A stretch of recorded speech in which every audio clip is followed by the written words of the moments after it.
Welcome back to my channel Raikumari Das daily ব্লগে আমি রিনা শুরু করছি আজকে আর একটা নতুন ব্লগ। তো বন্ধুরা, ব্লগটা বললাম এই কারণেই, ব্লগ বলে অভ্যাস, আর আজকে কোনো ব্লগ করছি না। আজকে শুধু রাজশাহীর বিখ্যাত ফজলি আমের আচার করব, সেটাই তোমাদের সাথে শেয়ার করব। তো বন্ধুরা, পুরো ভিডিওটা দেখতে থাকো, আশা করি খুব ভালো লাগবে। যারা যারা আমের আচার করতে পারো না তাদের জন্য তো খুবই একটা বিশেষ ভিডিও হতে চলেছে, আর যারা যারা পারো তারা দেখো, কোনো সমস্যা নেই। তো শুরু করা যাক।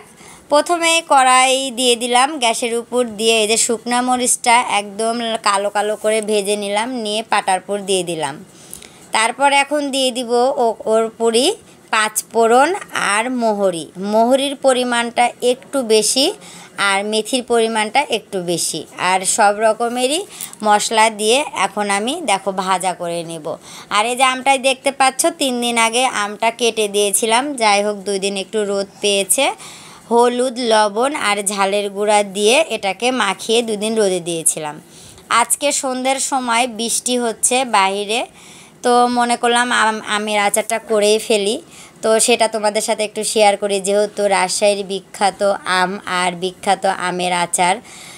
তো আমি আগে আচার করতে পারতাম না, রাজশাহীতে আসার পরে এই আমের আচার শেখা আমার কর্তার কাছ থেকে। আর কর্তাকে তো দেখোই তোমরা ভিডিওতে। তো এই দেখো, এই মশলাটা দিয়ে একটু ধুমা ধুমা উঠছে, তার মানে ভাজা হয়ে গেল।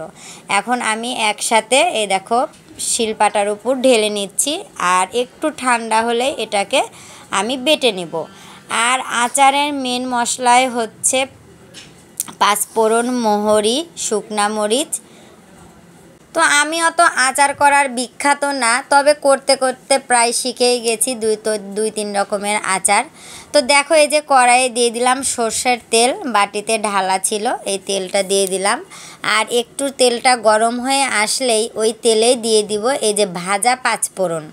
একটুখানি ফোড়ন দিয়ে দিলে জিনিসটা ভালো হয়। তো দেখো, এই যে দেওয়ার পরে একটু ফেনা ফেনা উঠছে, সর্ষের তেল তো, সর্ষের তেলে যদি কিছু ফোড়ন দেওয়া যায় তাহলে একটা ফেনা উঠে যায়।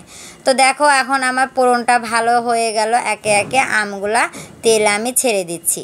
তো তেলে ছাড়ার পরে দেখো একদম বলক উঠে যাচ্ছে। আর আমগুলা কিন্তু অনেক বড় বড়ই ছিল, 4 খণ্ড করে দিয়েছি।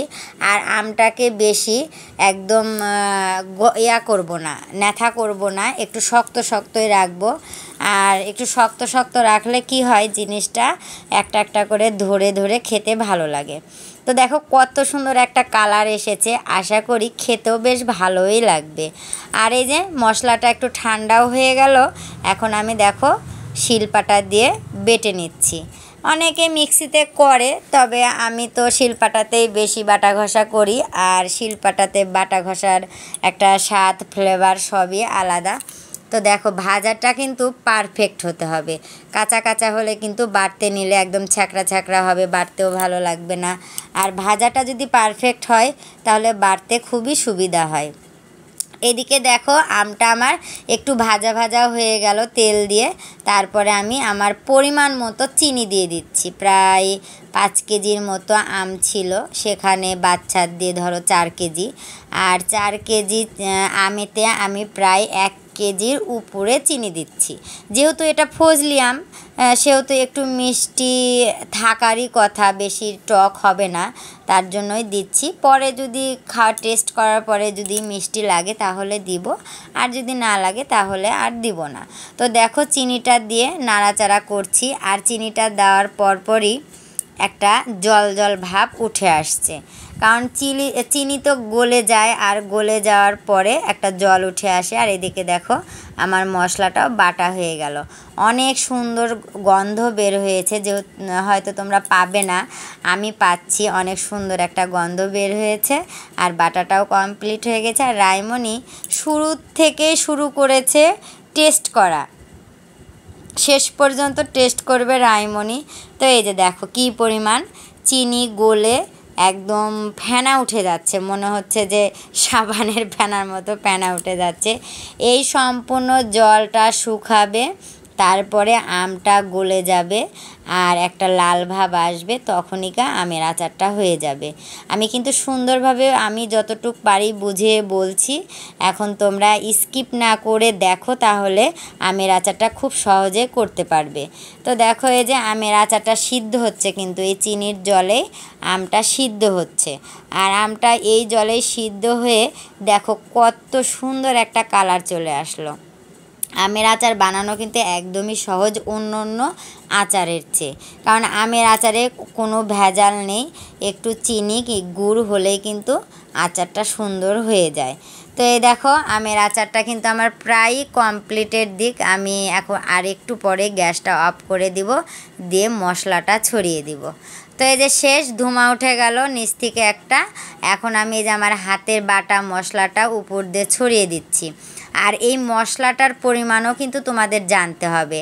আমি মোটামুটি 2 চামচের মতো মশলাটা দিলাম, আর দিয়েই নাড়াচাড়াটা করে নিচ্ছি।